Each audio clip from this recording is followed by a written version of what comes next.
Well, good morning, everyone. Welcome to day 1 of the How Not to Die challenge. So this morning I am making some chili from his cookbook. It is called Champion Vegetable Chili. There's 2 chili options. The other one is called 3-bean chili, and I'm picking this one because it has zucchini in it. I like zucchini, and it's got some other vegetables and stuff in it. So I am mostly making this recipe the way that it's written, mostly. I will definitely tell you about the couple of changes that I'm going to make, but for the most part, this is the way that his chili is. So, first things first, you're supposed to take a cup of the already prepared vegetable broth that you've made. However, if you choose not to make vegetable broth, that's totally fine. I'm actually going to look into, I used to have, it's called Kitchen Basics, no salt added broth, but I really don't like it because it's very sweet. And to me, a vegetable broth is not supposed to be sweet.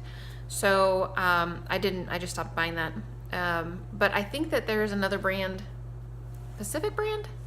I don't remember what the name of it is, but I'm pretty sure there's another vegetable broth brand that is no sodium, no salt added. So I'm going to check into that because it would be way more convenient than just making my own vegetable broth. Although, I have seen Dylan from Well Your World and Chef AJ make vegetable broth in an instant, well, she makes it in an Instant Pot. He makes it on the stove and then boils it down until it becomes like bouillon, liquid goo bouillon stuff. It's really cool.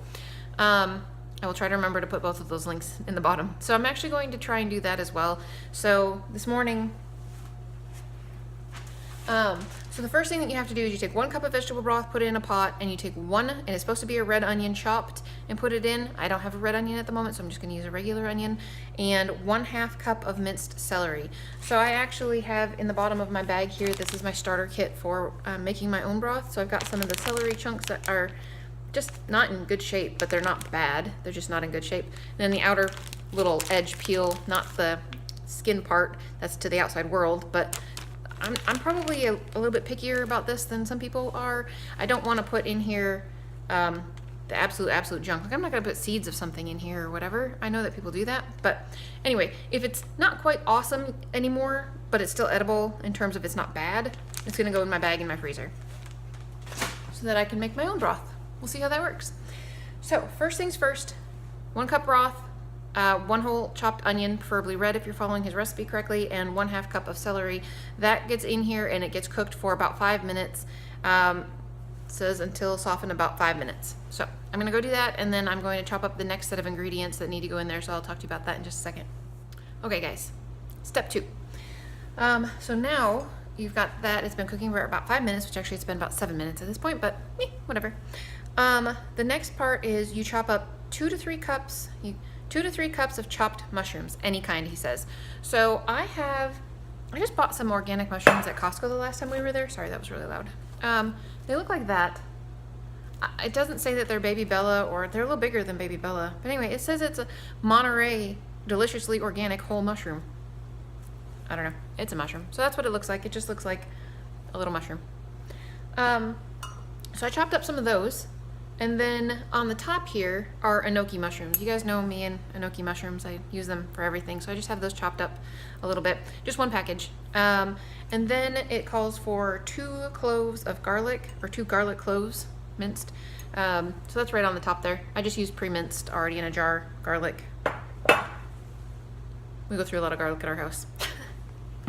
Anyways, and then the next ingredient that you want to put in there is 1 red pepper chopped up, and obviously seeded and then chopped up, and then a zucchini chopped. My zucchini weren't beautiful, and the ends were kind of a little bit soggy, so I actually did 2, and they weren't very big. So got a zucchini and a half essentially, and a red bell pepper. So you put all of that in there, and you want that to cook for 10 minutes. So I'm gonna go get that in there, and then there's a few more ingredients that need to go in, but they're not things that you have to chop. So far we've put in 1.5 cups of vegetable broth, 1 onion, which you're supposed to use a red onion, 1/2 cup of minced celery, 2 to 3 cups of chopped mushrooms, 1 red bell pepper, 1 zucchini. Oh, and in this, you can also add at this point 1 small hot chili pepper, seeded and finely minced. That's optional, I'm opting not. And 2 cloves of garlic. So this next set is going to go in there, and I'll be back with you guys in just a few minutes for the next set.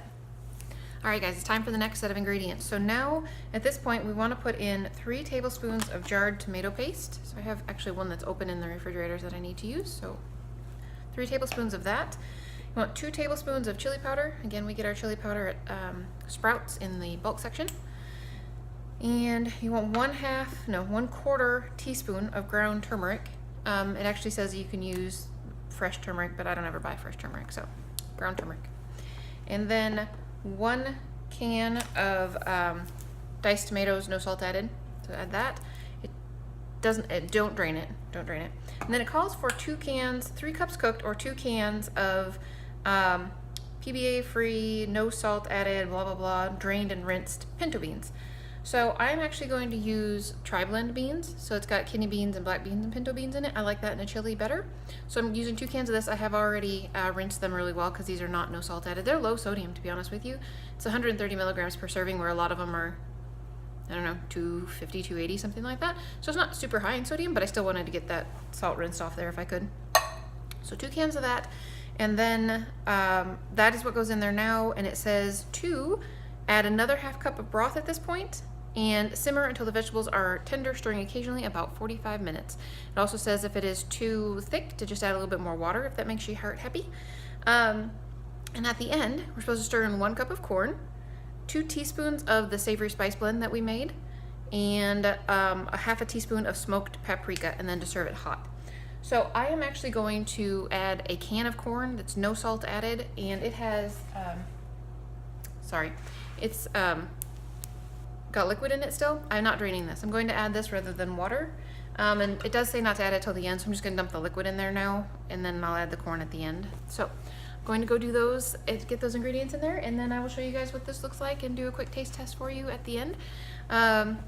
This will cover 1 serving of beans for the day, 1 serving, one more thing. Okay, 1 serving of other vegetables for the day, and your herbs and spices for the day, because it's got the turmeric in there. I'm going to actually add in a package of riced cauliflower. So this is frozen, and I'm just going to dump it in there. That is a cruciferous vegetable. So let me include a little blurb here about cruciferous vegetables and having them chopped up for you from Dr. Greger, because it's pretty cool.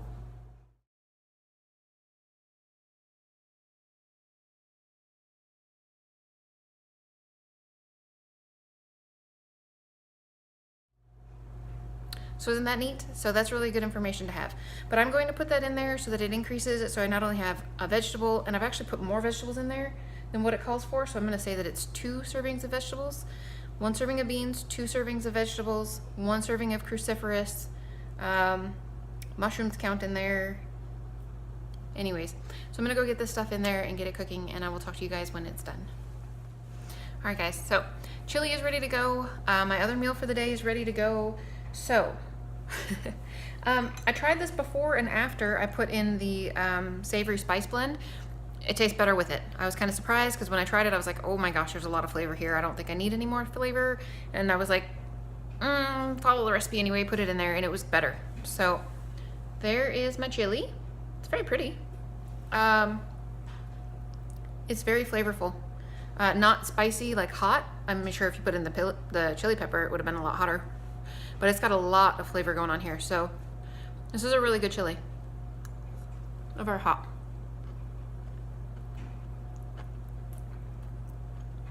It's good. It's totally good. I would totally recommend this one. So I have in the bottom of my container of chili, can you see that? It's kind of reddish, so it's hard to see. There is 1/2 cup of cooked brown rice.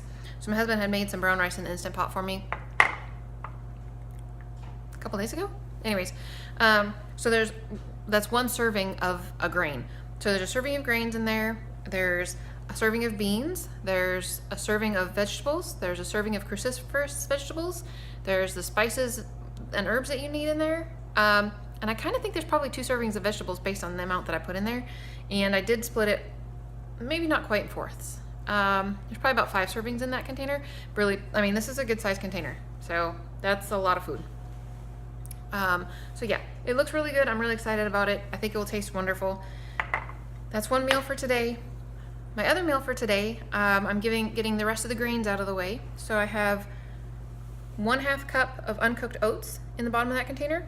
And so that will be the rest of the whole grains that I need for the day. So there's that. And then half a cup of blueberries to take care of the berries.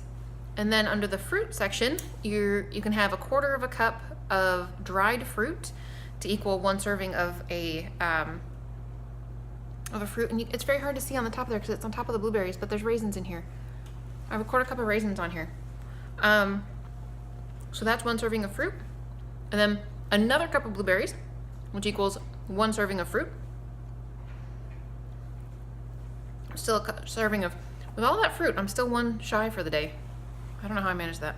Anyways, in this little container is a tablespoon of flaxseed. So that's going to go in it after I've cooked it. I am going to just put water in here up to about here, maybe up to about there, and just let it sit. And then when I go to eat it, I'm going to warm it up in the microwave. And it'll just be like overnight oats. You don't have to warm it up if you don't want to, but I prefer my oatmeal warm. I don't think this is going to need any sugar or anything on it, simply because it's got the blueberries and the raisins in there, so I think it's going to be very sweet. But if you wanted to, you could probably put like depends on about, I don't know, whatever your sweet tooth would be. Some of the date syrup that we made, you could probably put some in there. I was actually thinking about putting like maybe a teaspoon in there, just in case it's not quite super sweet. So I'm not really 100% sure about that. So there are other things on this list of the Daily Dozen that I don't have yet, but I'm working on it. And if I come home tonight and I'm hungry, I will try and incorporate those things. Like I've only got 1 serving of beans. You're supposed to have 3 every day. So I don't know. We'll try and figure that out. But anyway, I'm gonna go pack up, get the muffins that I'm making for the kids out of the oven. And yeah, that's gonna be my day. So I'll talk to you guys after work, and I hope you're having a good one. Sorry guys, one more thing. I did want to show you out of this one meal, which has nothing to do with the oatmeal or anything, but out of this one meal, I got a pretty good start on my bag for my broth. So celery, talked about that. It's got the couple little onion skins in there. I've got this little chunk from the bottom of the pepper left over. That's the top piece of the zucchini that wasn't super awesome, so I just cut that in half and put that in there. And then there's all the little stemmy guys from the mushrooms, and also can you see that? The little heads from the little baby enoki mushrooms. So one meal, and we've already got, I don't know, 1/4 of that bag full. So I don't think it'll be too hard to make a bag of broth, to be honest with you. So this is actually probably be easier than I thought it would be. So I will definitely have to look up those 2 videos to check that out. And then we'll obviously be making a broth video at some point in time. So anyways, that's it. I just wanted to show you guys. That is my start to my broth bag. All right, everyone, let's talk food. So I didn't eat for a long time this morning because I just wasn't feeling very good. But I ate my chili with some brown rice in it, and it was absolutely delicious. So it was great. I brought a bowl of it with me for my technician because I usually bring her lunch, and she thought it was fabulous too. So cool. And she likes things a little bit on the spicier side compared to me. I don't like things as spicy, and she didn't even think that it needed to have anything added to it. She thought it was great just the way it was. So that's actually pretty cool. And then the oatmeal that I made was fantastic. Like, it was super tasty. I ended up deciding to go ahead and take 1 teaspoon of the date syrup, and I put it in with the flaxseed, which then after I warmed up the oatmeal, I dumped that in, mixed it all up. Oh my gosh, it was so good. So I'm going to take that with me again tomorrow because I'm very excited about it. It was really delicious. So yesterday my boys go to a charter school this year. This is the first year they're not homeschooling the last 3 years. And they had a parent orientation kind of thing last night, and I really just couldn't go because I had been up like overnight and then most of the day, and I was super exhausted. So I went to bed. But they have the second one is tonight. So yesterday's was my 3rd and 4th grader, and tonight is for the 7th grader. So I am going to go to that. What that means is that I'm not going to eat again today. I just won't have time. By the time I get home, I really need to just go right to bed because I'll get up early, and yeah, I just won't have time. So I'm not going to do real well on my Daily Dozen, like at all. So I'm going to end up being like 71%. I don't know. I'm not 100% sure if you don't eat stuff that's not on the plan, if then you're okay, even though you didn't get all of the servings that you needed in the day. I don't know. I'm not sure. But anyway, that's how that's going to work for the day. I got as many things checked off on my checklist as I possibly could. And yeah, it is what it is. So maybe I'll do better tomorrow. I hope. Anyway, that's it for me for the day, guys. I hope you guys had a fabulous day, and I will talk to you again tomorrow for day 2.